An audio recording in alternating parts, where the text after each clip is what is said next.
E aí pessoal, tudo bem? Eu sou Francisco Porfírio, sou professor de filosofia e na aula de hoje a gente vai falar sobre as 5 vias que provam a existência de Deus para Tomás de Aquino. Tomás de Aquino, ele foi um filósofo que viveu ali entre os anos 1225 e 1274, portanto, um filósofo medieval, né? Ele está inserido aqui dentro do que a gente pode chamar de escolástica na história da filosofia. Foi essa tradição aí a partir do século XII, né? Do século XII que surgiu aí entre os séculos XII e XIV mais ou menos.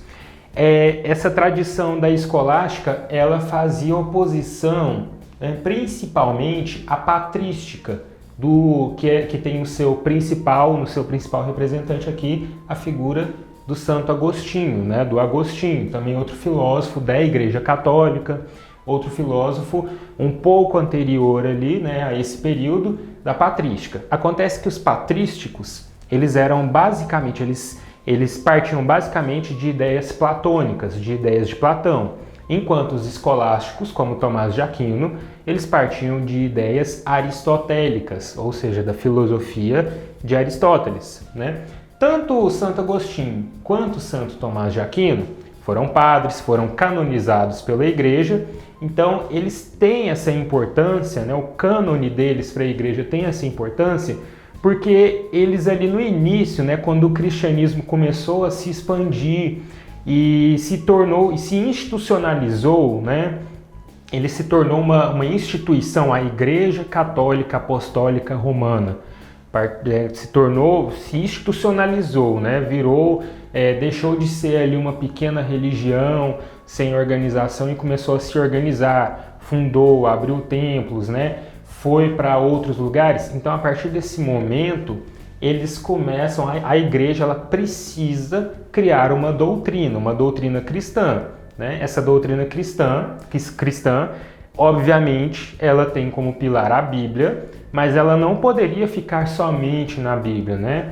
Então, esses primeiros filósofos da igreja, eles têm essa importância porque eles ajudaram a fundamentar a teologia cristã ali no princípio, né? Quando o cristianismo, nesse movimento de expansão do cristianismo, quando o cristianismo expande e se institucionaliza. Então, o Santo Tomás de Aquino, né? O Tomás de Aquino, ele é um padre dominicano, né, da escolástica e tem sua importância aqui principalmente por isso.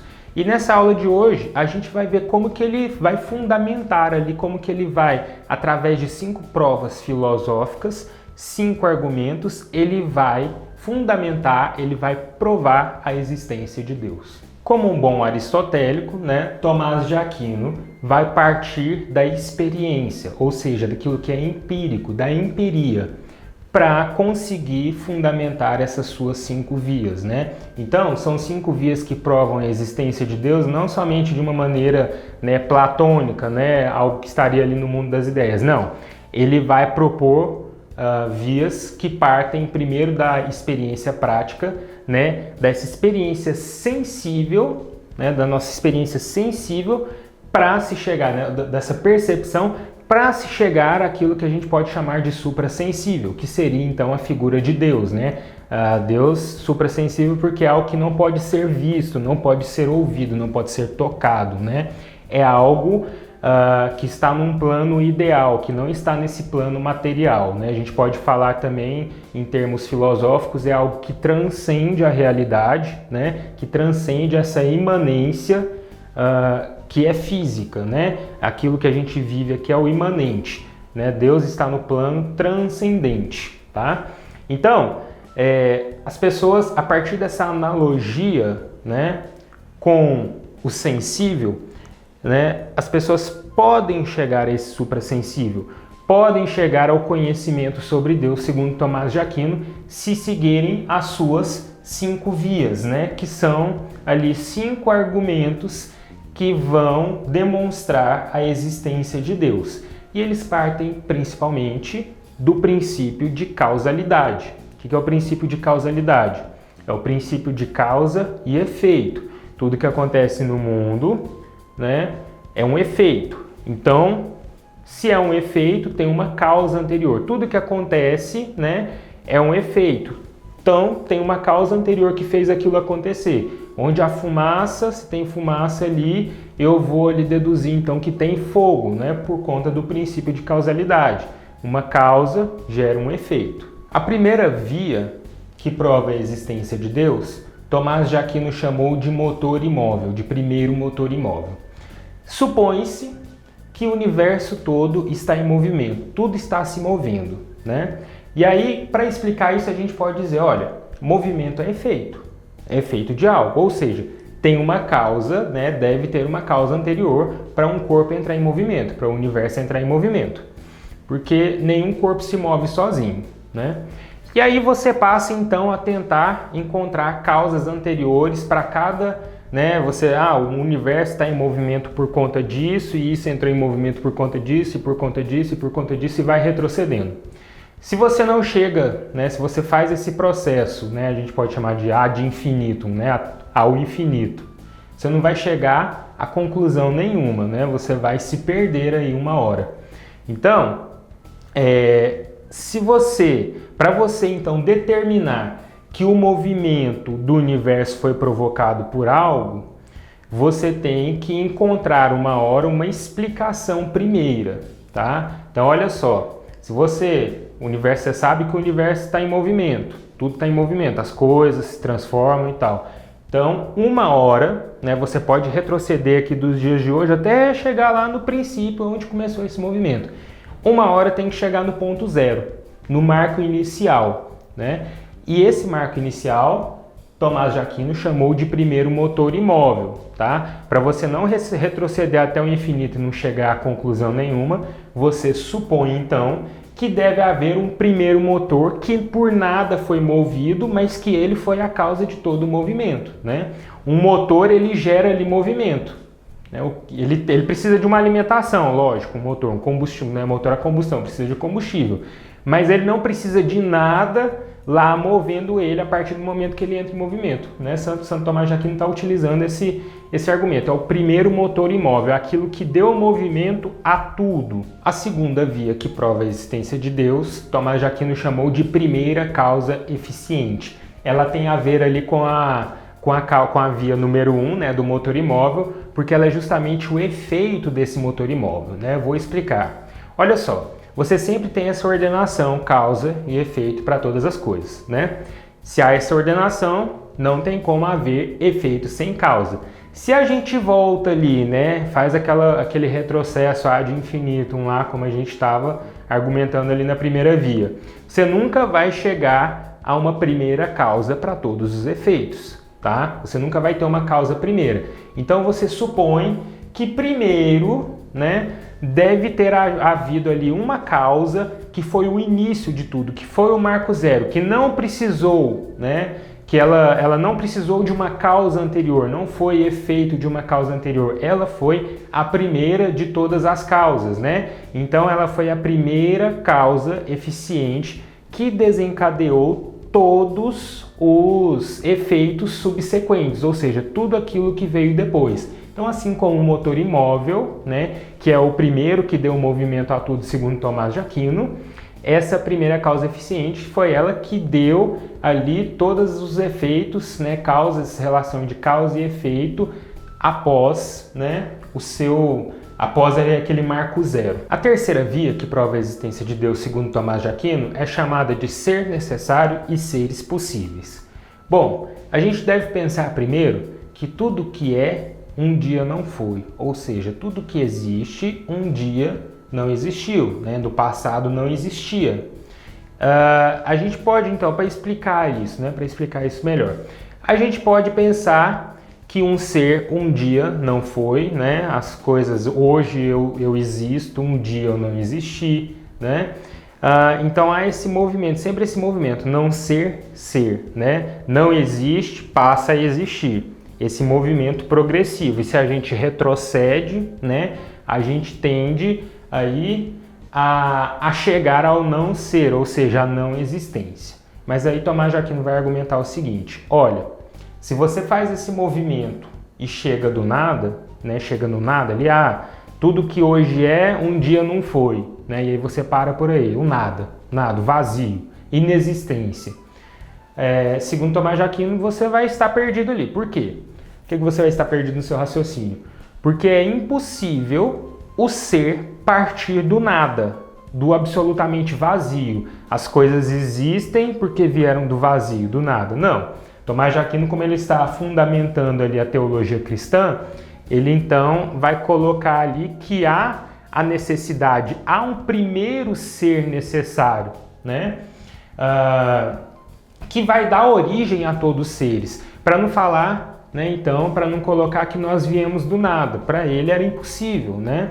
Impossível do nada surgir algo, do nada surgir tudo, né? Assim como Heráclito, por exemplo, ele falava desse movimento, né?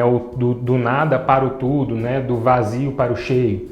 Mas para Tomás de Aquino seria impossível.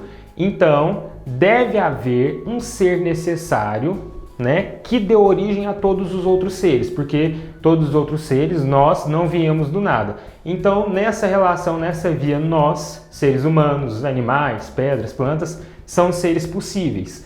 E há um único ser necessário que, se a gente for retroceder lá, é o que deu origem a tudo. Nas três vias que nós vimos até agora, né, do motor imóvel, da primeira causa eficiente e do ser necessário e ser possível, a gente faz aqui uma conexão direta justamente com Deus, com a figura de Deus, né? Porque para Santo Tomás de Aquino, o motor imóvel era Deus, a primeira causa eficiente é Deus e o ser necessário é Deus. A partir dessa quarta causa, dessa quarta via, né, que ele chama de graus de perfeição, já não está tratando diretamente somente de Deus, né? Porque aqueles já está apontando uma hierarquia, né? Primeiro, deve-se partir da suposição de que existe um grau máximo de perfeição. Esse grau máximo de perfeição, logicamente, né, numa teologia cristã, numa fundamentação de uma teologia cristã, para um santo da Igreja Católica, esse grau máximo de perfeição só pode ser Deus. Ok. Mas existem outros seres, né? Então, todos os seres estão nesse grau máximo de perfeição? Não. Existe uma hierarquia, né, dos graus de perfeição, né? Existe o padrão, aquilo que é excelência pura, aquilo que é padrão de comparação, né, que é o ser supremo, que é Deus, e existem graus menores que se comparam ali, que estão análogos a seres menores, seres menos perfeitos, seres menos evoluídos, né? Então, o Santo Tomás de Aquino, ele aponta ali o grau máximo de perfeição, né? Aí abaixo ali anjos, por exemplo, né? Aí depois seres humanos, animais, plantas, até chegar nos menores seres, nos menos perfeitos, por exemplo, os minerais, né? O reino mineral, as pedras, né? Então, essa hierarquia, ela é apontada ali pelos graus de perfeição. Mais perfeito, né, o supremo, está mais próximo do ser, daquilo que é, ou seja, aquilo que simplesmente é, que não precisa existir, que não precisa de algo anterior a ele. Nessa argumentação é quem? Deus, né? E aquilo que vai, gradativamente, vai ficando menos elevado, né? Os outros seres. A quinta via, que prova a existência de Deus, ela parte da suposição de que há uma ordem no universo, né? Ela é chamada de governo supremo, porque ela vai supor ali que existe uma ordem que organiza, que ordena tudo, e essa ordem é que governa tudo, e essa ordem, claro, seria Deus, né? Então, por exemplo, você pode imaginar que se há uma ordem racional para tudo no mundo, né? Basicamente, deve haver um ser supremo que governa tudo. Porque tudo, né, segundo Tomás de Aquino, tudo tem a sua importância, o seu lugar, né, o seu papel. Os seres humanos, eles têm um papel a se desenvolver, né, e as plantas têm o seu papel na natureza, os minerais, os animais. Então, tudo isso é governado por algo. Se há essa ordem, né, esse estabelecimento da importância de cada coisa no seu lugar, é porque deve haver um governo supremo que coloca tudo em seu devido lugar. Na hierarquia, então, dos seres, da natureza, né? Segundo Tomás de Aquino, os seres humanos eles seriam seres intermediários, né? Eles não estão nem tão evoluídos quanto Deus, né? Nem na figura ali de anjos e nem tão rústicos como minerais, por exemplo, ou como animais, né? Então, o ser humano ele tem essa capacidade ali enquanto ser intermediário.